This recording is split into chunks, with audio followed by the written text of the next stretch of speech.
Autorickshaw বন্ধে হাইকোর্টের দেওয়া রায়ের বিরুদ্ধে গত কয়েকদিন থেকে আন্দোলনের নামে ব্যাটারি চালিত অটোরিকশা চালকরা। এই পরিপ্রেক্ষিতে রিকশা চালকদের একটি প্রতিনিধি দলের সাথে বৈঠক করেন ডিএমপি কমিশনার শেখ মোহাম্মদ সাজ্জাদ আলী। যে কোনো সমস্যা হলে আমরা টেবিলে বসে সমাধান। বৈঠকে নিজেদের বেশ কিছু দাবি দেওয়া তুলে ধরেন অটো ভ্যান ইজি বাইক চালক প্রতিনিধি দলের সদস্যরা।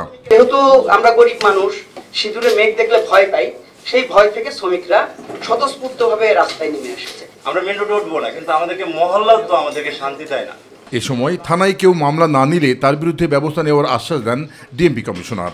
কিন্তু ঘটনা হবে, থানায় আপনারা যাবেন আর ওসি সাহেব তাল বাহানা করে মামলা নিবে না, এটা আই ডোন্ট অ্যাকসেপ্ট। এই হুকুম দেওয়া আছে, মামলার যোগ্য যদি কোনো ঘটনা হয়ে থাকে আর সেই মামলা যদি ওসি না নাই, আমার নোটিশে আনেন, ওসিকে সাসপেন্ড করতে 1 মিনিটে। চাঁদাবাজির বিরুদ্ধে কঠোর পদক্ষেপ নেওয়ারও হুঁশিয়ারি দেন শেখ মোহাম্মদ সাজ্জাদ আলী। কোনো চাঁদাবাজি হবে না, শ্রমিকের কষ্টার্জিত অর্থ থেকে আপনি খাবেন, এইটা হবে না। জাহিদ আহমেদ বাবু, মাই টিভি, ঢাকা।